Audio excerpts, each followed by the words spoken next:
Welcome back to Pratibha officials and logs అండి. అందరూ ఎలా ఉన్నారండి? రోజు ఇంకా మార్నింగ్ లేచిన తర్వాత టీ పెట్టుకున్నాను. టీ అనేది ఎర్లీ మార్నింగ్ తీసుకోను, బ్రేక్ఫాస్ట్ తర్వాత తీసుకుంటాను. ఒక పక్కన రైస్ కూడా పెట్టేశానండి. ఇంకా బ్రేక్ఫాస్ట్గా వచ్చేసి బ్రెడ్ అండ్ టీ తీసుకుంటున్నాను. ఎందుకంటే మనం డైలీ ఇడ్లీయే తింటాం కదా.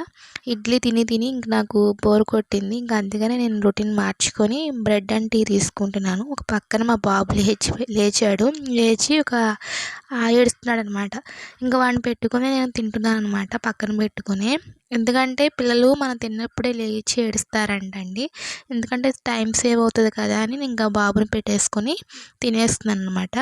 ఇంకా అమ్మ వాళ్ళకి వచ్చేసి పులిహోర చేసుకున్నారు. ఆఫ్టర్ తిన్నాక గోల్డ్ షాప్కి వెళ్ళామండి, కొంచెం పని ఉండే. రింగ్స్కి చూసాము. రింగ్స్ అయితే నాకు చాలా బాగా నచ్చినాయి అండి.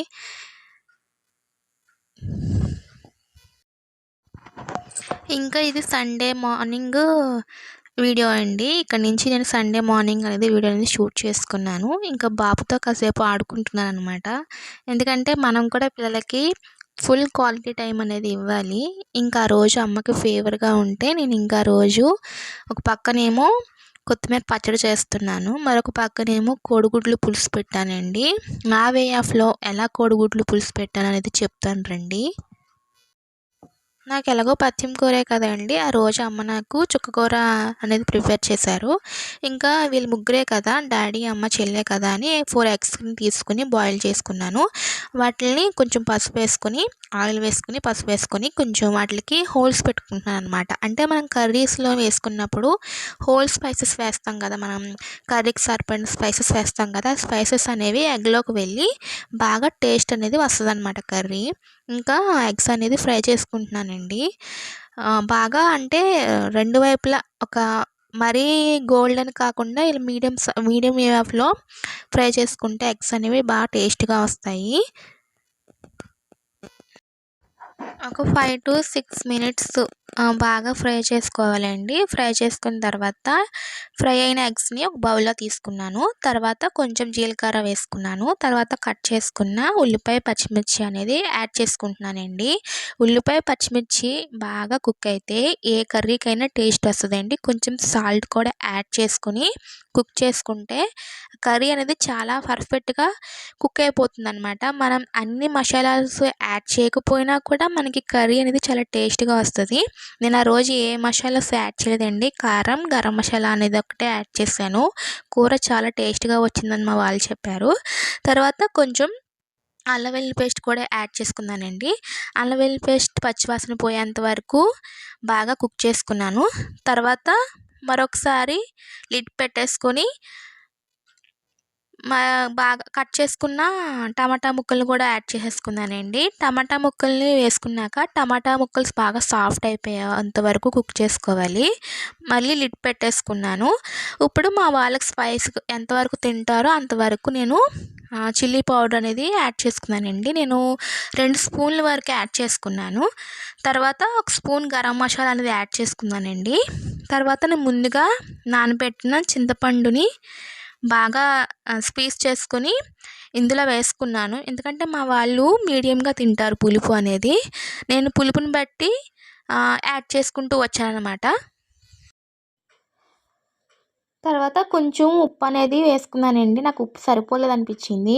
కొంచెం టేస్ట్ చూస్తే ఉప్పు సరిపోలేదు, మళ్ళీ ఉప్పు అనేది యాడ్ చేసుకున్నాను. తర్వాత నేను ముందుగా స్క్వీజ్ చేసుకున్న చింతపండు రసాన్ని కూడా వేసేసుకున్నాను. నాకు ఎందుకో సరిపోదు అనిపించింది. కొంచెం వాటర్ యాడ్ చేసుకొని మళ్ళీ స్క్వీజ్ చేసుకొని చింతపండు రసాన్ని కూడా మరొకసారి వేసుకున్నానండి.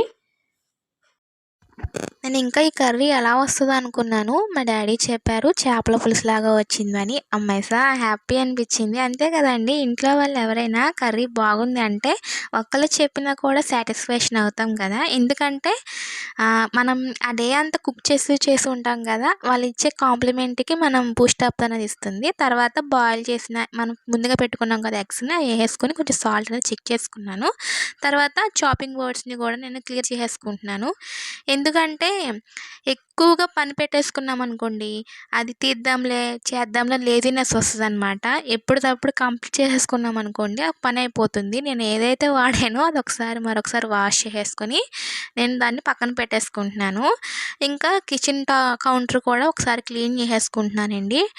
టైము ఇలా కర్రీ అనేది కుక్ అవుతుంది కదా, పక్కన టైం ఎందుకు వేస్ట్ చేయడం అనిపించింది. ఎందుకంటే నాకు ఈ టైం అనేది చాలా వాల్యుబుల్ అండి. ఎందుకంటే బాబు ఉన్నారు కదా, పుట్టిన తర్వాత ఎవరికైనా కూడా ఏ చిన్న టైం దొరికినా కూడా కొంచెం రెస్ట్ తీసుకోవాలనిపిస్తుంది. లేదంటే ఏదన్నా మనకంటూ ఒకటి ఉంటుంది కదా. బట్ ఈ డెలివరీ అయిన తర్వాత నాకు అది లేదు. బట్ ఇందులో అయితే నేనేం బాధపడట్లేదు కానీ, ఉన్నంత కదా టైము ఎందుకు వేస్ట్ చేసుకోవడం అని నేను ఇంక టయాన్ని అనేది యూజ్ చేసుకుంటున్నానండి.